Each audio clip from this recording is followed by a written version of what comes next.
Bonjour à tous. Avant d'aller plus loin, je vous préviens qu'une transcription est disponible et que vous trouverez un lien dans la description de l'épisode. Comment allez-vous? J'espère que vous allez bien. En Europe, il y a plusieurs pays où il a neigé récemment. La neige, c'est snow et neiger, to snow. Il y a plusieurs pays où il a neigé récemment. Et il a fait très froid. Ça arrive souvent qu'il fasse froid en avril. Ça arrive souvent. Vous comprenez? Ça arrive, it happens. Ça arrive souvent, it often happens. Ça arrive souvent qu'il fasse froid. Il fait froid, c'est it's cold. Careful, in French we say literally it does cold. Il fait froid. And ça arrive souvent qu'il fasse froid. This is subjunctive. Ça arrive souvent qu'il fasse froid en avril. En avril, in April. Ça arrive souvent qu'il fasse froid en avril. En français, il y a une expression qu'on dit souvent en avril. En avril, ne te découvre pas d'un fil. En mai, fais ce qu'il te plaît. Est-ce que vous comprenez cette expression? C'est un peu difficile. En avril, ne te découvre pas d'un fil.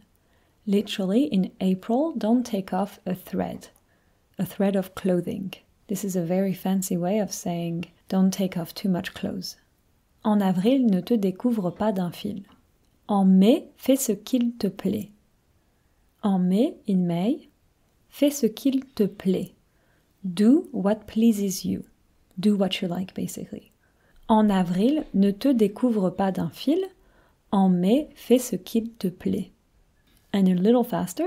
En avril, ne te découvre pas d'un fil. En mai, fais ce qu'il te plaît. Donc voilà, en avril, il faut faire attention parce qu'il fait encore assez froid en général. Alors, la dernière fois, j'ai fait un quiz pour tester vos connaissances. La connaissance est knowledge. Pour tester vos connaissances sur la société française, sur la géographie française, sur l'histoire de France et sur l'économie en France. Au début de l'épisode, je vous avais dit que je n'étais plus sûre, I wasn't sure anymore, je n'étais plus sûre quelle était la capitale de l'Afrique du Sud. Donc j'ai cherché et en fait, il y a 3 capitales. Pretoria, c'est la capitale administrative. Le Cap, Cape Town, le Cap, c'est la capitale législative. Et Bloemfontein, c'est la capitale judiciaire. Donc c'est un peu complexe. Et j'ai reçu un message de Ewa sur Patreon qui m'a corrigé par rapport à une chose que j'ai dite pendant le quiz. Who corrected me concerning something that I said during the quiz. Qui m'a corrigé par rapport à une chose que j'ai dite pendant le quiz. J'avais dit que le Mont Blanc était le plus haut sommet de France. Ça c'est vrai, mais j'avais dit que le Mont Blanc était aussi le plus haut sommet d'Europe.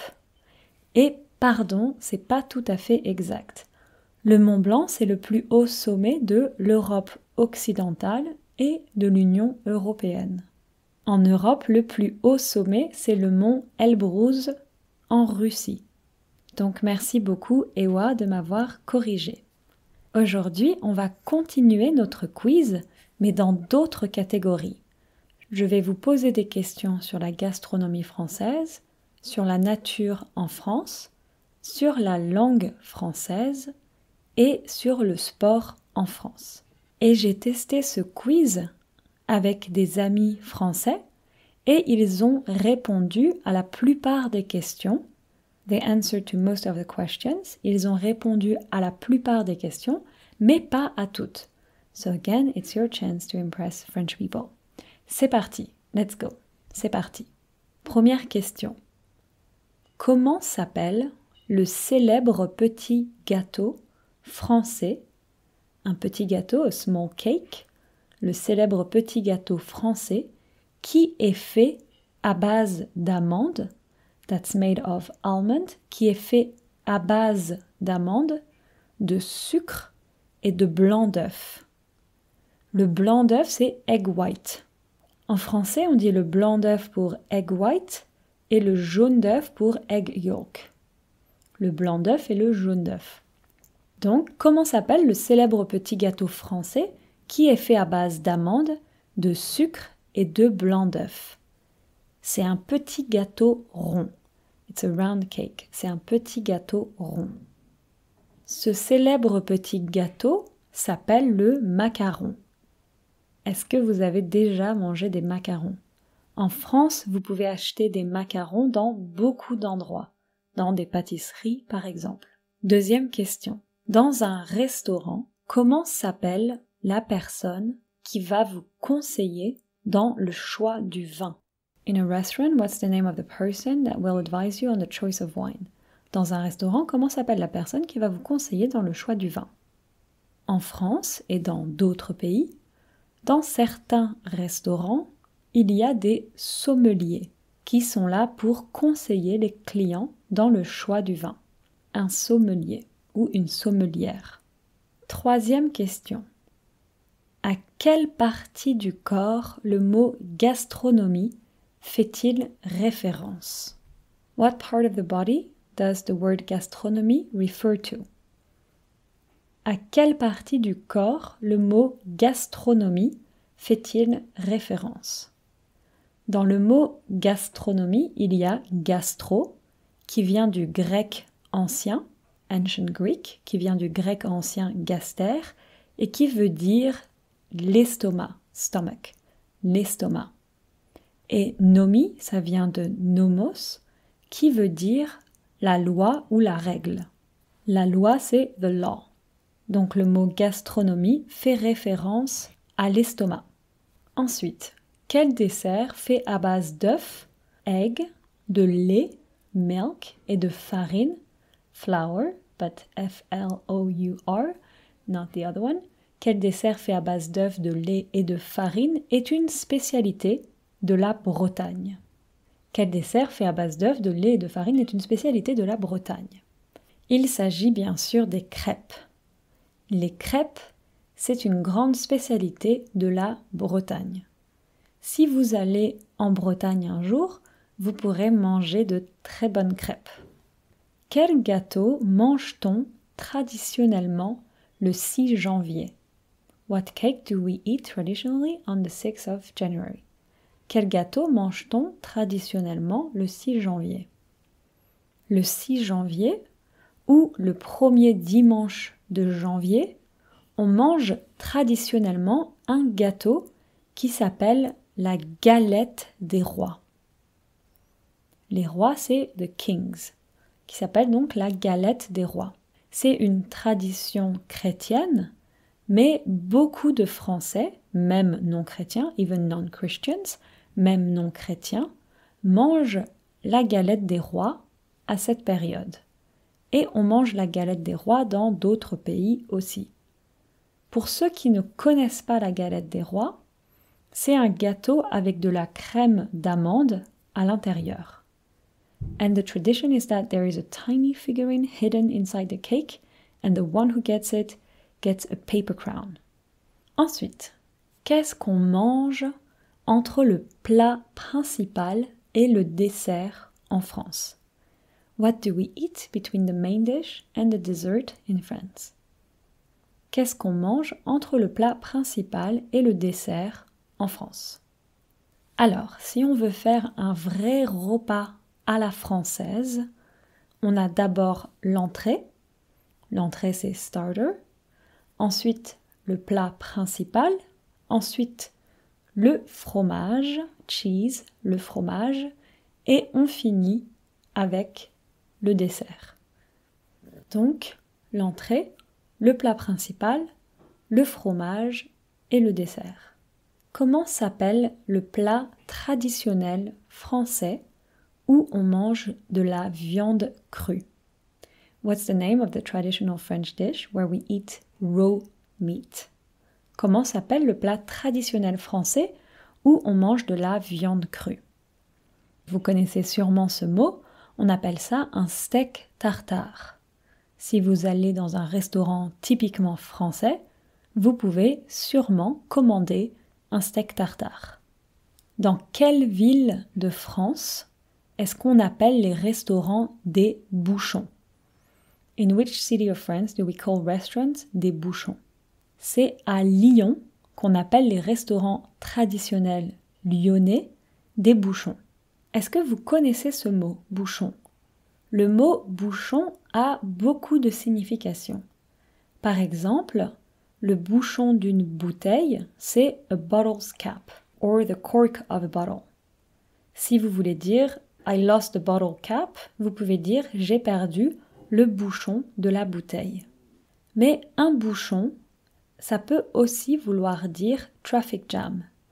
Par exemple, si vous voulez dire there were a lot of traffic jams on the road, vous pouvez dire il y avait beaucoup de bouchons sur la route.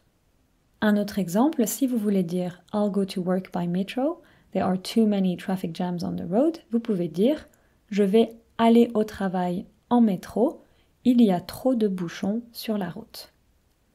Donc bouchon, ça peut être le bouchon d'une bouteille, ça peut être les bouchons sur la route et ça peut être les restaurants lyonnais. And probably other things, since in French we have 5 meanings for one word. Alors ensuite, nature. Première question. Dans quelle région de France peut-on voir des flamants roses? Un flamant rose, c'est a pink flamingo. Dans quelle région de France peut-on voir des flamants roses? On peut voir des flamants roses en France, dans un parc naturel en Camargue. Est-ce que vous connaissez la Camargue? La Camargue, c'est une très belle région au bord de la mer Méditerranée qui abriter c'est to shelter, qui abrite beaucoup d'espèces animales et végétales. Donc c'est en Camargue que vous pouvez voir des flamants roses en France. Deuxième question sur la nature en France. Quel oiseau est le symbole de l'Alsace? What bird is the symbol of Alsace? L'Alsace, c'est une région située au nord-est de la France, à la frontière entre la Suisse, Switzerland, entre la Suisse et l'Allemagne. Et l'animal qui symbolise l'Alsace, c'est la cigogne blanche, white stork, la cigogne blanche. Et si vous allez en Alsace, vous pouvez voir de temps en temps des cigognes. Dans quelle montagne de France peut-on trouver des ours? Un ours, c'est a bear.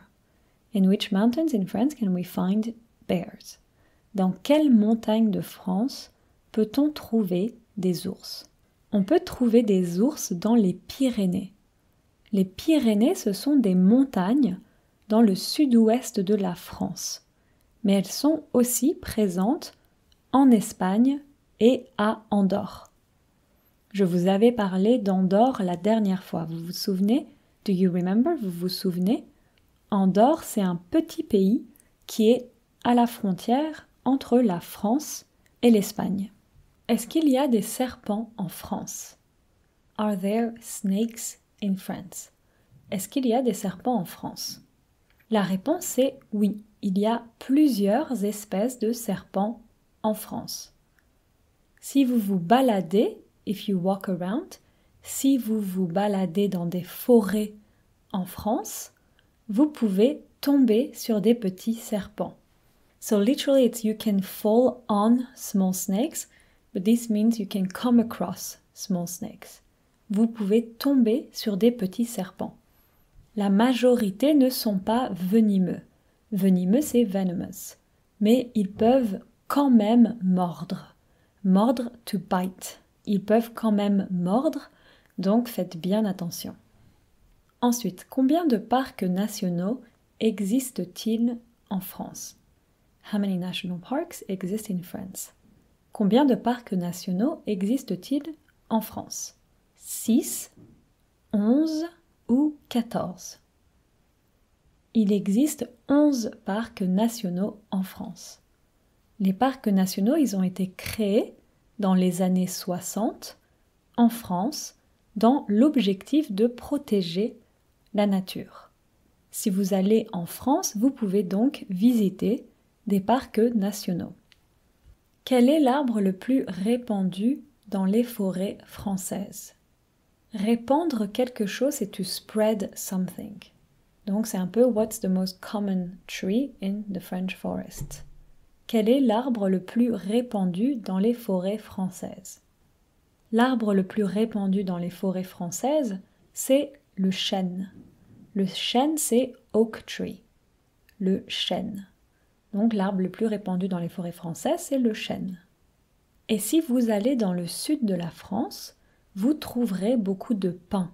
Les pins, c'est pine trees. Vous trouverez beaucoup de pins. Personnellement, j'adore l'odeur des pins. J'adore sentir cette odeur quand je vais dans le sud de la France. C'est un peu l'odeur de l'été pour moi. Dans quelle région de France peut-on admirer des champs de lavande, lavender fields? Dans quelle région de France peut-on admirer des champs de lavande? C'est en Provence que vous pouvez admirer des champs de lavande. La Provence, c'est une région dans le sud-est de la France. C'est une très belle région et quand vous vous baladez dans les marchés en Provence, les marchés donc c'est the markets, quand vous vous baladez dans les marchés en Provence, vous pouvez souvent sentir des odeurs de lavande. Vous pouvez aussi trouver des bonbons à la lavande, les bonbons c'est candies. Vous pouvez aussi trouver des bonbons à la lavande, du miel à la lavande, le miel c'est honey, du miel à la lavande ou encore des huiles essentielles, essential oils, des huiles essentielles de lavande qui ont beaucoup de bénéfices. C'est notamment une très bonne huile essentielle pour se relaxer. Dernière question sur la nature. Pendant quelle décennie un ministère de l'environnement a été créé par le gouvernement français? During which decade a Ministry of Environment has been created by the French government?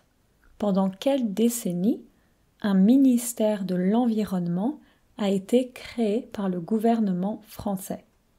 Le ministère de l'environnement a été créé dans les années 70, in the 70s, dans les années 70 en France, en 1971. Aujourd'hui, ce ministère a changé de nom. Il s'appelle le ministère de la transition écologique. So the name changed. Prochaine catégorie, langue française. The French language, la langue française. Première question. Dans combien de pays dans le monde le français est-il une langue officielle? In how many countries in the world French is an official language? Dans combien de pays dans le monde le français est-il une langue officielle? 13, 18 ou 29? 13, 18 or 29? 13, 18 ou 29?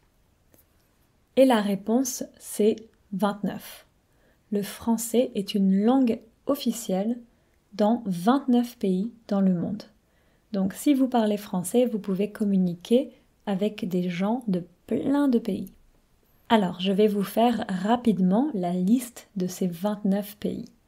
France, France métropolitaine et France d'outre-mer, Canada, Belgique, Congo-Brazzaville, Congo-Kinshasa, Madagascar, Côte d'Ivoire, la Côte d'Ivoire c'est Ivory Coast, la Côte d'Ivoire, le Cameroun, le Niger, le Burkina Faso, le Mali, le Sénégal, le Tchad, la Guinée, le Rwanda, le Bénin, Haïti, Burundi, la Suisse, le Togo, la République centrafricaine, le Gabon, la Guinée équatoriale, Djibouti, les Comores, le Luxembourg, Vanuatu, les Seychelles et Monaco. Et le français est aussi parlé par beaucoup de personnes dans d'autres pays, comme au Liban, Lebanon, au Liban, en Algérie, au Maroc ou en Tunisie par exemple. Mais ce n'est pas une langue officielle dans ces pays. En tout cas, on peut dire que la France a colonisé beaucoup de pays. Ensuite, est-ce qu'il y a plus de personnes qui parlent quotidiennement le français en Europe ou en Afrique? Are there more people who speak on daily basis French in Europe or in Africa? Est-ce qu'il y a plus de personnes qui parlent quotidiennement le français en Europe ou en Afrique? Il y a plus de personnes qui parlent quotidiennement le français en Afrique qu'en Europe. 54% en Afrique, 54%. 54% en Afrique. La langue française est une langue romane. Vrai ou faux? The French language is a Romance language. True or false? La langue française est une langue romane. Vrai ou faux? Est-ce que vous savez ce que c'est une langue romane? Une langue romane, c'est une langue dont l'origine est le latin. Et c'est bien le cas. Le français vient du latin, donc vrai. Le français est une langue romane, comme l'espagnol, l'italien ou encore le portugais. Alors, une question très difficile. Qui a créé l'Académie française? Who founded the Académie française? Qui a créé l'Académie française? The Académie française has the duty of acting as an official authority on the French language. For instance, it publishes the official dictionary of the language. Et l'Académie française, elle a été fondée par le cardinal de Richelieu au XVIIe siècle, in the 17th century, au XVIIe siècle. Le cardinal de Richelieu, c'était un homme politique français. Si vous allez à Paris, vous pouvez voir l'Académie française. C'est un très beau bâtiment. It's a very beautiful building. C'est un très beau bâtiment avec une belle architecture dans le centre de Paris. Et il y a 40 membres à l'Académie française. En général, ce sont des écrivains, writers, ce sont des écrivains, des poètes, des philosophes, des scientifiques ou autres, et on les appelle les immortels.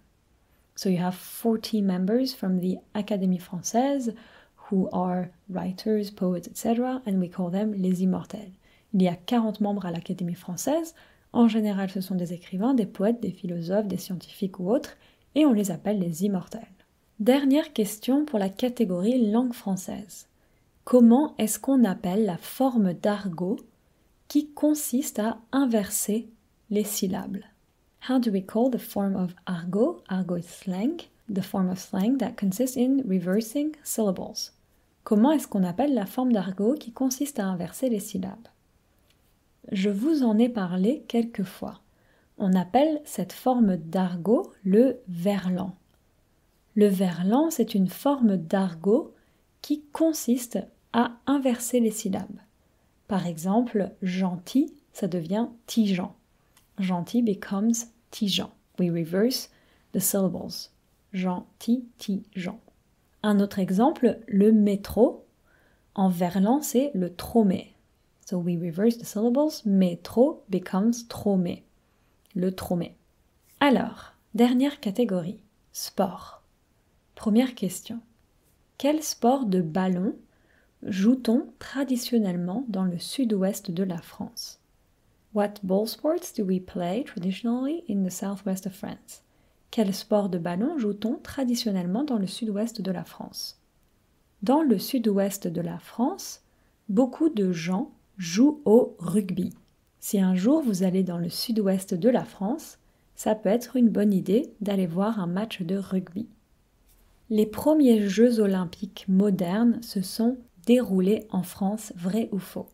The first modern Olympic Games took place in France. True or false? Les premiers Jeux olympiques modernes se sont déroulés en France, vrai ou faux? Et c'est faux.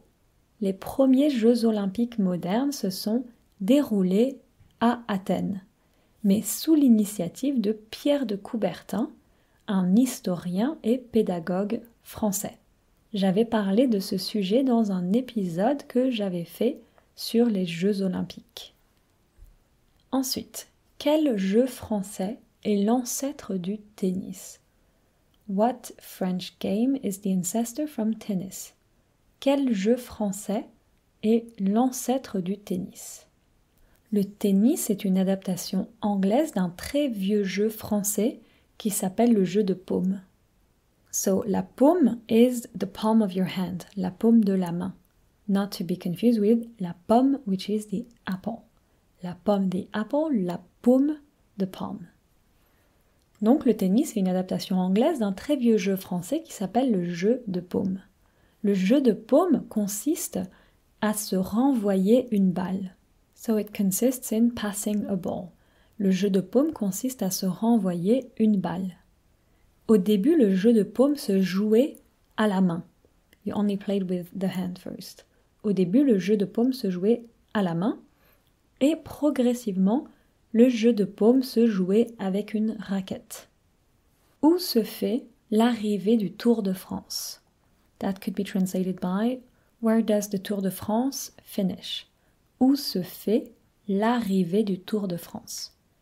Pour ceux qui ne connaissent pas le Tour de France est une compétition cycliste qui a lieu tous les ans.